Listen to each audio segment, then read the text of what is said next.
So I'm curious, when you do decide to move back to Tennessee, I think it was around the age of 37.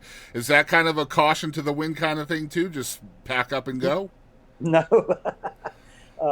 my Mulligan wife and I divorced, and I always wanted to come back home. I never wanted to stay in LA forever.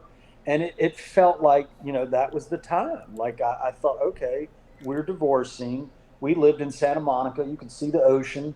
Um, but I just thought this is the time for me to go back to Tennessee. And I had been making trips back here, Yeah. and I mean, dude, it was a struggle. That's all. Cause everybody that I know has been through the struggle. For me, I would drive my dad's old piece of junk car into Nashville, and write with these guys, trying to sponge everything I could, anybody, anytime, and go to writers' nights. And honestly, man, I would sit there and go, I'm so far behind the curve. It's amazing Yeah. because these people in their 30s are knocking the bottom out of it, Right. and they're so much better than me. So Charlie Monk, again, I had one meeting with him.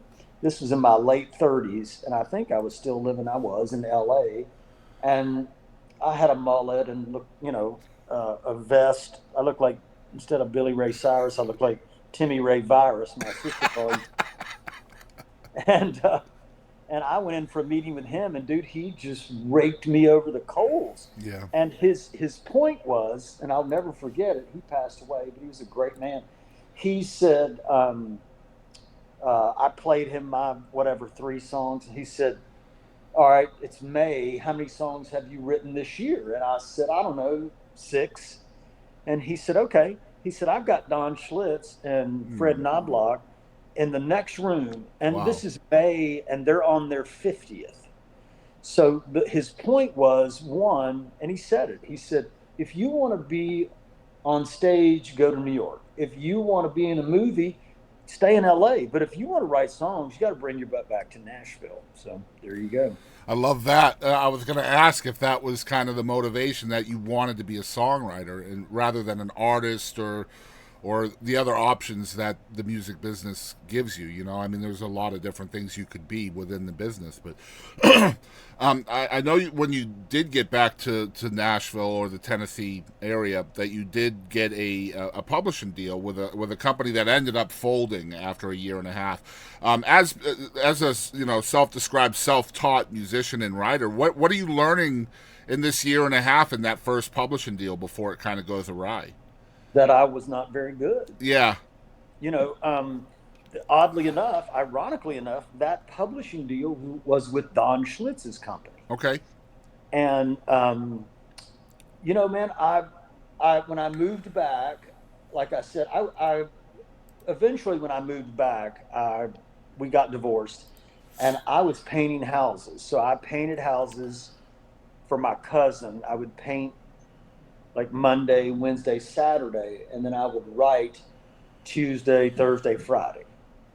And that allowed me, which I've always been grateful to my cousin for allowing me to pay the bills while I still pursued writing songs. But yeah, man, I would go up there and write on those days.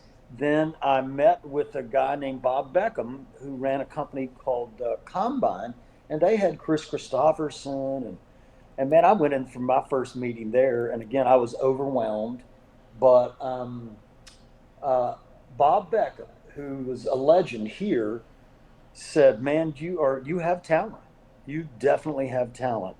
And that was definitely made me go, if that dude says it, then there's something to it. And then I joined ASCAP, and my friend Chris Dubois was a member services rep at ASCAP, and he listened to 5 songs of mine, and just during that, right before that year and a half period started, and he just said, "Dude, you're very talented." He sent me to a girl that was running Hayes Street Music, and 2 or 3 meetings later, she said, "I want to sign you." Well, they signed you for 15 grand in those Yeah. days. Yeah. And she she wanted to sign me. But man, dude, I mean, when somebody says that to you, and you're basically a paid songwriter now, you go, "Whoo!" Yeah. And so I was there a year and a half when they decided they were going to close up shop.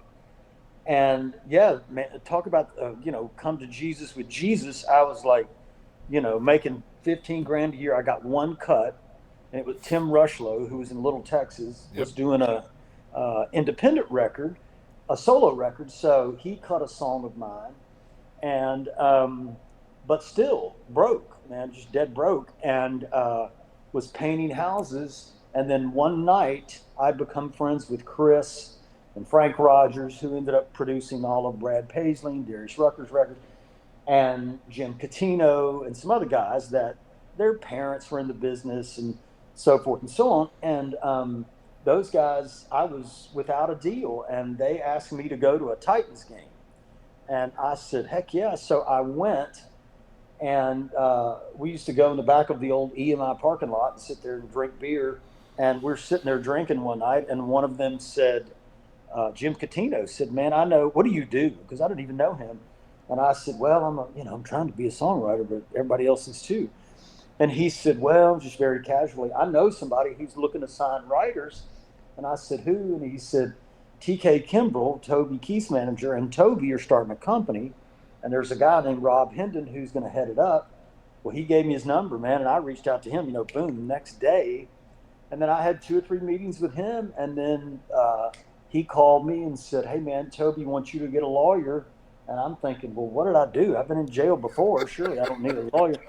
And he said, "No, man, they want you to, sign here." So, man, I signed that deal for the same, I think the same amount of money, honestly, Chris, like minimal. But it was the smartest move I ever made because, I was there for 2 months, and I don't know, the hand of fate, whatever you want to call it. Toby came in and said, "Man, I'm going to make a record, and I'm going to cut, one of these songs," because he wrote most of his songs. And they had 3 writers, me and 2 other guys.